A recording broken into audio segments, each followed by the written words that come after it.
జగిత్యాలలో కాంగ్రెస్ పార్టీ ఆధ్వర్యంలో మైనార్టీ సోదరులకు ఇఫ్తార్ విందు ఏర్పాటు చేశారు.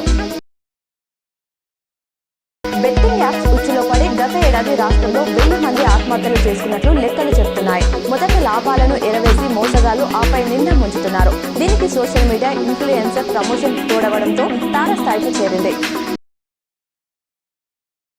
ఆసియా మార్కెట్ల నుంచి సానుకూల సంకేతాలు రావడంతో దేశీయ స్టాక్ మార్కెట్లు భారీ లాభాల్లో కొనసాగుతున్నాయి.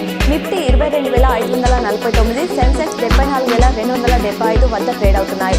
Pharma, health care, auto, metal, energy, PSC, CPSE వినియోగం, చెమురు, బ్యాంకు షేర్లకు గిరాకీ ఉంది. మిడ్ స్మాల్ క్యాప్ సూచీలు ఎగిశాయి.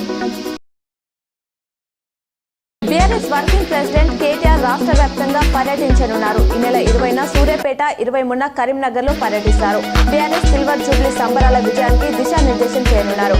ఈ క్రమంలో ముఖ్య కార్యకర్తలతో సమావేశం కానున్నారు.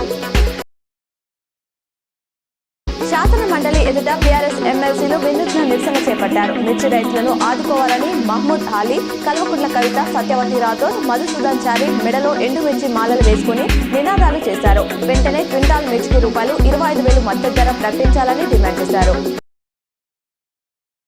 కాంగ్రెస్ ప్రభుత్వం మహిళలను మోసం చేసిందని ఎమ్మెల్సీ కవిత శాసన మండలిలో విమర్శించారు. మహిళలకు నెలకు ₹2,500, కళ్యాణమస్తు కింద తులం బంగారం ఏమయ్యాయని ప్రశ్నించారు.